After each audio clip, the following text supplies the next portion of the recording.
Salut à tous, ici Tom13. On se retrouve pour un tutoriel sur Cinema 4D qui va vous montrer comment faire ceci. Donc j'ai créé un nouveau fond d'écran pour Valentin qui n'a toujours pas reçu le fond d'écran. Donc attendez que je vois si c'est pas celle-là. Ça c'était juste la sortie de Cinema 4D, donc elle est juste ici. Donc voilà.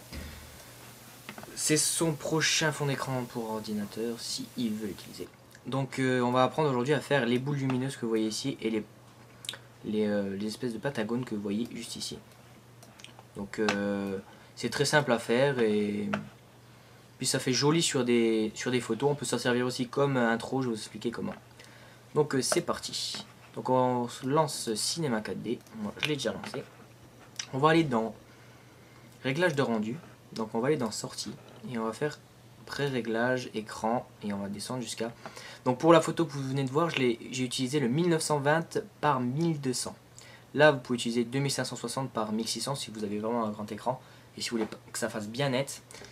Mais moi j'ai préféré prendre celui-là parce qu'il a un petit écran. Ensuite dans enregistrer, donc là on va enregistrer, je vais mettre tuto, on va le mettre sur le bureau, donc enregistrer.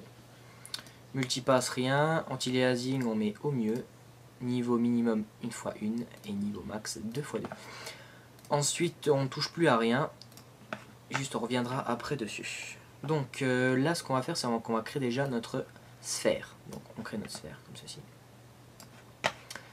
Et ensuite on va cliquer sur sphère ici et on va faire C. On va appuyer sur le clavier C. Donc c'est sur Windows et Mac, c'est la même chose. Donc on va voir qu'il y a un petit triangle qui est apparu. Donc là ce qu'on peut faire c'est qu'on va aller sur le côté gauche ici, la barre juste ici, et on va cliquer sur le petit carré avec la face orange. Donc moi c'est Cinema 4D R13.5, donc c'est normal que j'ai les icônes pas pareilles que vous. Donc ensuite on voit qu'on peut sélectionner carreau par carreau. Mais bon on va pas faire tout le tour de la boule, ensuite tout le tour de la boule, on va faire ça 50 000 fois. Donc on va aller dans sélectionner par anneau, excuse-moi. Donc là on voit qu'on sélectionne tout le tour de la boule. Donc on va sélectionner quelques-unes. On va cliquer une fois. Donc on va voir que ça devient orange. Mais pour pouvoir en faire plusieurs à la fois, et pas qu'un seul, on va appuyer sur Shift et on va maintenir Shift jusqu'à qu'on ait fini de choisir les anneaux qu'on veut. Donc par exemple, on va prendre celui-là. Non, celui-là. Ouais, j'ai fait une connerie. Donc, hop. Shift. Donc là, je vais prendre celui-là. J'en laisse deux.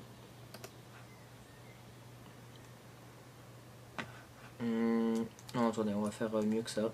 On va prendre celle-là. Celle-là. Celle-là. Celle-là. Et les deux du milieu. Comme j'ai fait sur la vidéo. Sur le fond d'écran. Donc là, on va revenir en normal comme ceci. Non, on va rester comme ceci et on va aller créer un matériau. Donc on clique deux fois, on reclique deux fois dessus, on va aller dans couleur et on va choisir une couleur assez flash.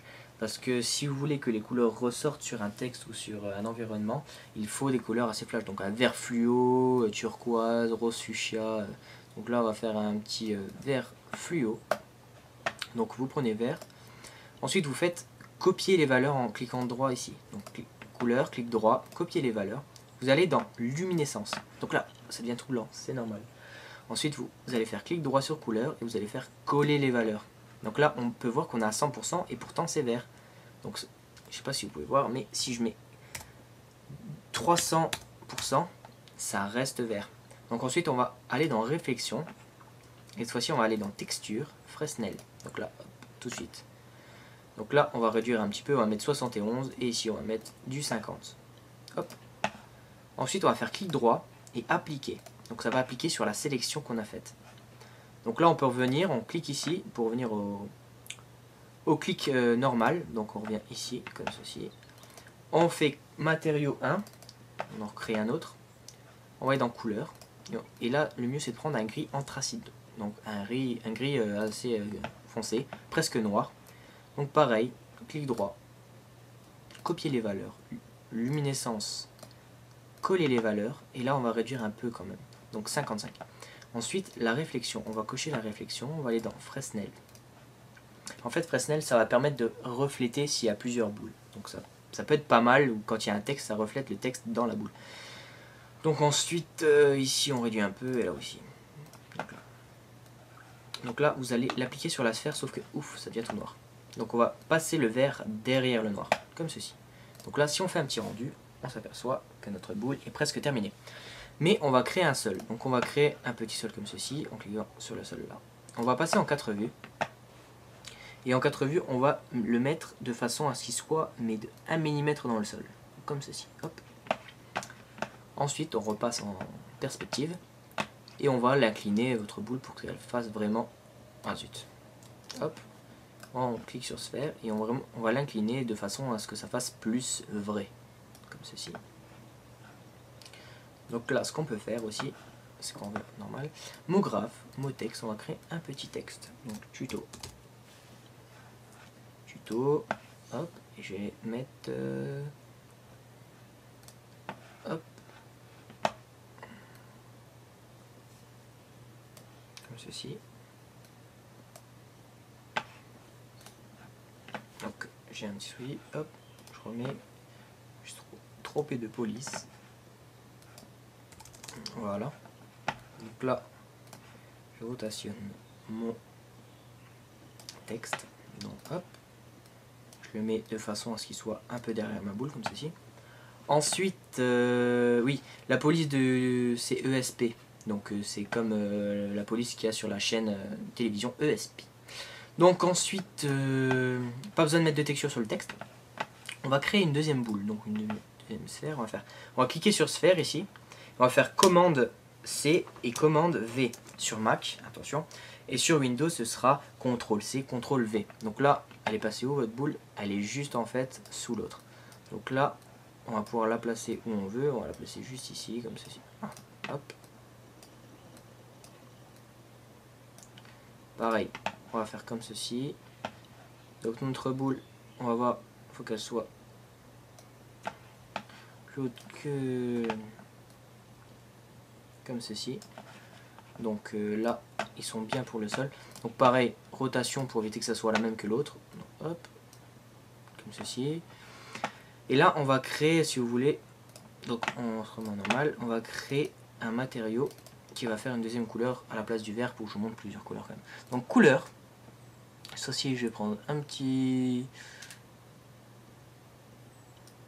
rouge, donc, puis bien puissant le rouge. Ensuite, vous allez faire copier les valeurs, luminescence, on coche, coller les valeurs. Donc c'est très facile. Donc là, on va mettre du 250. En réflexion, on va mettre du Fresnel comme d'habitude. Et on va mettre... on va laisser comme ceci. Hop. On va prendre notre texture et on va faire appliquer. Ah zut, je me suis trompé. Hop. Donc là, ce qu'on va faire, c'est qu'on va prendre notre texture, on va la glisser sur celle qui est dans vert. Donc si on fait un petit rendu, ça donne ceci. Donc on peut voir que la boule rouge reflète dans la boule verte et que la verte reflète dans la boule rouge. Donc on a aussi le texte qui reflète dedans. Donc ça peut être pas mal, vous pouvez jouer avec plusieurs motifs, plusieurs boules, etc. Donc ensuite, qu'est-ce qu'on pourrait faire? Je vais vous montrer un truc, mais pourquoi c'est pas illuminé au sol comme moi? Alors on va tout de suite aller dans paramètres de rendu et on va aller dans effet. Et là vous allez cocher illumination globale. Et c'est là que tout va changer. Regardez. Les rendus sont peut-être un tout petit peu plus longs, mais c'est normal. Voilà, donc on peut voir déjà que la lumière c'est déjà bien mise en dessous. Donc voilà. Après, l'intensité de la luminescence, donc je vais vous montrer après, on peut la régler. Si vous trouvez que votre luminescence est trop puissante, au lieu de mettre 300% ou 250% que j'ai mis pour la rouge, comme tout à l'heure, vous allez mettre beaucoup moins. Donc là, je trouve que ça suffit largement, ça fait même pas mal, je trouve. Et après, vous mettez vos boules comme vous voulez. On voit que ça se reflète aussi dans le sol. Donc ensuite, vous pouvez faire aussi des autres formes. Donc, on peut faire le solide platonicien. Donc pareil, c'est super simple. On le met comme ça, près du sol. Hop. Et là, vous allez faire une petite sélection. Appuyez sur C. Hop, et là vous allez faire Shift. Donc là je vais montrer sur quelques, voilà, j'en fais que 3, et c'est vraiment parce que je me dépêche. Sinon après, il faut se concentrer dessus, c'est vraiment tout simple. Donc on crée un matériau, cette fois-ci on va faire un petit bleu turquoise. Ah, je me suis trompé, couleur bleu turquoise. Copier les valeurs, luminescence, donc coller les valeurs. Donc là on peut mettre du 150 et vous allez voir pourquoi. Oui, 150. Donc ensuite dans réflexion, on va mettre Fresnel comme d'habitude, hop, et on va laisser comme ceci. Et là on va faire clic droit et appliquer comme d'habitude. Voilà. Donc là on peut appliquer le noir ici, sauf que ici on passe le bleu derrière.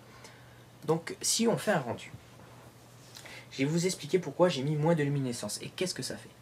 Vous voyez, les sphères sont d'une taille à peu près de 200 cm je crois, oui je crois, et le solide platonicien est beaucoup plus petit. Donc pour créer un effet qui est vachement joli, et pour faire croire que l'objet est plus petit que la sphère, on réduit l'intensité de la luminescence. Donc tout bête. Donc là on voit que vu qu'il est plus petit, il y a une plus petite ombre bleue sur le sol. Donc voilà. Après vous pouvez faire ce que vous voulez. Donc exemple, vous avez votre sol. On peut se servir comme un trou. Je m'en suis jamais servi, mais bon je viens d'y penser. Donc si vous inclinez votre sol comme ceci, hop, on va le baisser un peu plus, hop, comme ceci, hop. Et là vous allez faire sphère 1, simulation corps rigide. Et ensuite vous allez faire sphère 2, simulation corps rigide.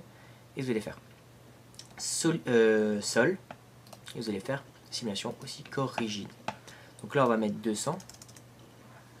Là c'est pas du tout pour le fond d'écran, je vous dis ça, c'est juste un exemple d'intro que je viens de penser. Donc ce qu'on peut faire c'est ceci. Donc on peut faire plein de boules avec un sol qui est penché et qui permet aux boules après de passer devant le texte et ça fait vachement joli. Et avec la luminescence ça doit être magnifique sur le texte quand ça défile. Vous pouvez mettre plein de boules d'affilée qui se suivent comme ça, plein de couleurs défilent sur votre texte. Donc voilà. Sinon, hop, je remets comme ceci, hop.